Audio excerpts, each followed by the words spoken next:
Nous avons tous des traumas. On est ici sur cette planète où on vit des situations particulièrement difficiles dans notre enfance, même dans notre vie adulte. Et ces traumas-là, que ce soit des traumas psychologiques, émotionnels, physiques également, ils nous affectent régulièrement dans notre vie adulte. Ils peuvent être particulièrement grands ou une succession de petits traumas, peu importe. Ces traumas-là sont toujours présent si on ne fait pas le choix, l'étape, l'action de les guérir, de les transmuter, de changer ces aspects-là, de s'en débarrasser. C'est tout à fait possible. Quantité de personnes l'ont fait. On continue d'avancer et d'évoluer et de guérir. Donc, dans cette vidéo, 6 étapes, 6 étapes pour guérir nos traumas d'enfance. N'oubliez pas, s'il vous plaît, de partager cette vidéo à d'autres personnes et de vous abonner à la chaîne, ça va beaucoup aider. Merci beaucoup. Première étape, de reconnaître son trauma et de l'accepter. Il est facile de regarder ailleurs, il est facile d'essayer d'éviter ce trauma-là, enfin tout trauma, il est facile d'essayer de regarder ailleurs, de se dire non, ça n'existe pas, c'est pas moi, c'est bon, je passe aux choses. La plupart des gens font ça. La plupart des gens essaient d'éviter de regarder leur trauma. Pourquoi? Parce que c'est difficile de guérir, c'est difficile de pardonner, c'est difficile de passer à autre chose. Donc de faire le choix de les regarder, d'identifier nos émotions, parce que les traumas, c'est pas seulement quelque chose dans notre tête, c'est pas quelque chose comme ça qui nous revient dans la tête, les traumas sont principalement émotionnels. Ils impactent sur notre corps émotionnel.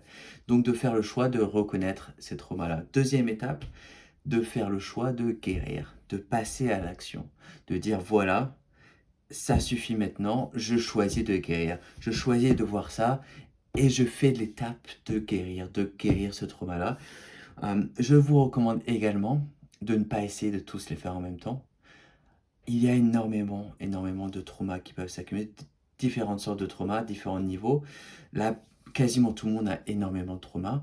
Ça peut être des petits, ça peut être des grands. Donc, je vous propose d'y aller un par un. Parfois, si vous le sentez, vous avez de l'expérience, vous pouvez en faire 2, 3 en même temps. Mais je vous invite à y aller progressivement. Ne pas essayer de dire, bon, bah voilà, ça y est, j'en ai marre. Je guéris tous mes traumas, demain je suis tranquille. Non, ça prend un peu de temps. Ça prend un peu de patience, de volonté. Je vous propose effectivement d'y aller un par un et de faire en sorte que ces traumas soient guéris progressivement. Troisième étape, demandez de l'aide. Vous n'avez pas besoin de tout faire tout seul. Vous n'avez pas besoin de vous dire c'est mes traumas, ça ne me regarde que moi, j'ai pas envie d'embêter les autres, j'ai pas envie de mettre cette lourdeur sur les autres. Non, ces traumas-là, vous avez toute la capacité de recevoir cette aide, de demander cette aide, de demander que ce soit à un proche, à un ami, un membre de la famille, que ce soit un psychiatre, que ce soit quelqu'un en qui vous ayez confiance et que vous pensez qu'il y a l'opportunité de vous écouter et ou de vous apporter les conseils nécessaires pour vous aider à guérir ces traumas-là. Il y a également des groupes de soutien. Tout ça, c'est pour ne pas vous isoler, ne pas vous dire il n'y a que moi, c'est que moi, je vais essayer, je veux pas en parler, ça ne va pas vous aider. Je dis pas que c'est impossible de faire tout ça tout seul, mais c'est beaucoup plus facile et beaucoup plus réconfortant de demander de l'aide. Donc je vous invite à demander de l'aide. Je vous invite également à voir un guérisseur énergétique, magnétiseur, puisque ces traumas-là, ce n'est pas seulement en changeant vos émotions, en faisant un changement de mental. Généralement, ça marche, mais il y a des traumas qui sont beaucoup plus profonds, beaucoup plus intenses, qui sont difficiles à voir et à percevoir.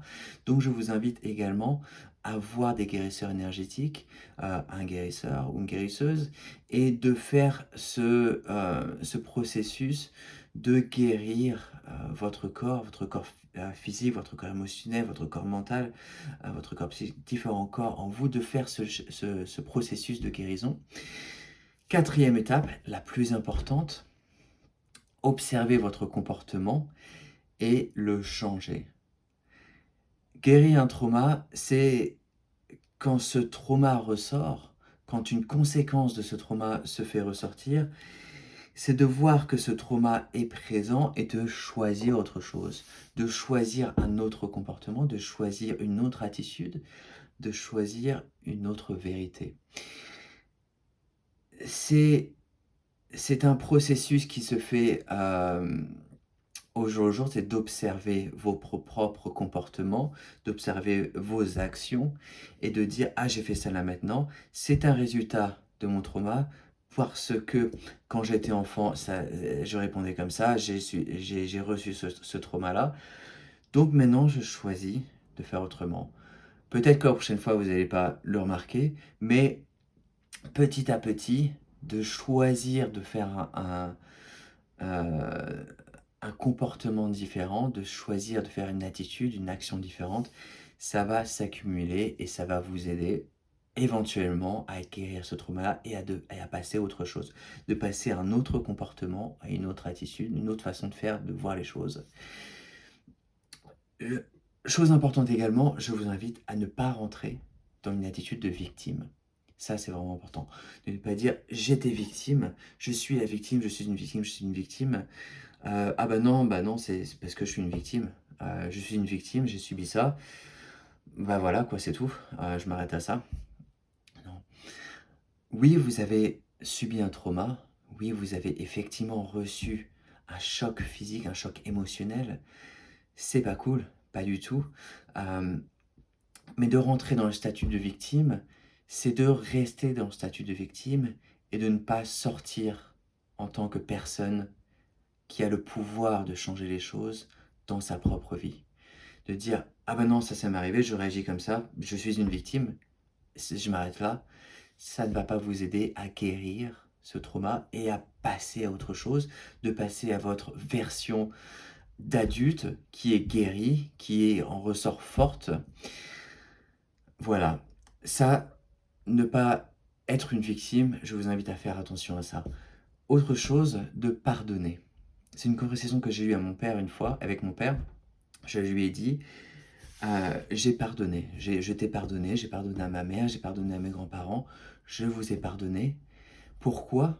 Parce que ce que vous avez fait, vous l'avez subi également. Vous vous rendrez compte que vos parents, vos grands-parents, ils ont également reçu des traumas et même s'ils ont essayé de faire mieux, même si on essaie d'éviter certains traumas qu'ils ont eus, parfois ils ont pu le faire, il y a quand même, encore une fois, beaucoup de traumas que les personnes subissent et donc le fait qu'ils vous transmettent ces traumas-là, ça se comprend par le fait qu'ils ont reçu également beaucoup de traumas. Voilà. Donc de pardonner à la personne qui vous a apporté un trauma ou les personnes, c'est reconnaître que ces personnes-là ont également subi des traumas, qu'elles ont également vécu quelque chose d'intense, de difficile, que ça n'a pas été facile pour eux, qui n'ont pas forcément eu l'opportunité ou le courage de passer à autre chose, de guérir ce trauma-là, et de vous faire le choix maintenant de leur pardonner. Ça va vous aider considérablement dans votre chemin pour guérir votre trauma, puisque effectivement vous reconnaissez que euh, vous n'êtes pas la victime qui a reçu ça d'une personne, vous êtes une personne qui en ressort grandie, qui a choisi de pardonner, de vous pardonner également si vous êtes une partie du trauma, et d'en ressortir grandi. Voilà. Cinquième étape, apporter une nouvelle vie, une façon de faire les choses différentes dans votre vie. Ça peut être la méditation qui va vous aider considérablement à guérir vos émotions, à vous comprendre, à vous calmer, calmer cette anxiété, devenir une personne beaucoup plus sereine, qui se connaît mieux soi-même. La méditation vous aide beaucoup à vous connaître mieux, à à guérir et à vous comprendre mieux tout simplement. Donc la méditation, la pleine conscience également, ça aide considérablement. Un journal, vraiment, vraiment recommandé. Même si c'est pas, vous n'avez jamais pris l'habitude de prendre des notes, de marquer les choses, de marquer par écrit vos émotions, votre processus, pas forcément tous les jours, mais de voir effectivement cette évolution, parfois de revenir sur vos notes, et, tiens, il y a 6 mois j'étais là, c'est vraiment intéressant, je vois la différence, je vois ce qui s'est passé, je vois où je suis maintenant, OK, maintenant ça me sert. Vraiment prendre des notes, tenir un journal régulier, c'est vraiment important et je vous invite à faire ça. Et tout simplement l'importance également de prendre soin de votre corps, de faire de l'exercice, de manger sainement, d'avoir un sommeil régulier qui vous redonne toutes vos forces. Ça paraît bête, mais c'est essentiel et ça vous aide pour guérir votre trauma, puisque ça vous aide à devenir une personne qui est déjà plus saine et plus guérie, qui apporte cette notion de voilà, je suis une nouvelle personne. On en arrive à la 6e étape. Je forge cette nouvelle identité. Je suis une nouvelle personne qui est guérie. Mon identité n'est plus je suis une personne traumatisée qui a subi, je suis une victime. Ça, c'est dans le passé. Ma nouvelle identité, c'est je suis une personne guérie. Je suis une personne qui continue de guérir. Guérir, ce n'est pas une destination, c'est un trajet. Donc, je suis cette personne qui a guéri énormément, qui continue de guérir. Je suis une nouvelle personne qui a plus de pouvoir, qui a plus de capacité, qui a plus de souveraineté. Je suis cette nouvelle personne et je choisis de passer à l'action. Je choisis de guérir ces traumas-là. Je choisis effectivement de devenir cette personne qui a pris le choix de guérir ces traumas-là, de pardonner, d'avancer, de demander de l'aide, de changer mon comportement, d'accepter que oui, effectivement, j'ai eu des traumas, mais je passe à autre chose. Voilà. J'espère que cette vidéo a été bien utile. On se revoit bientôt sur la chaîne et je vous remercie.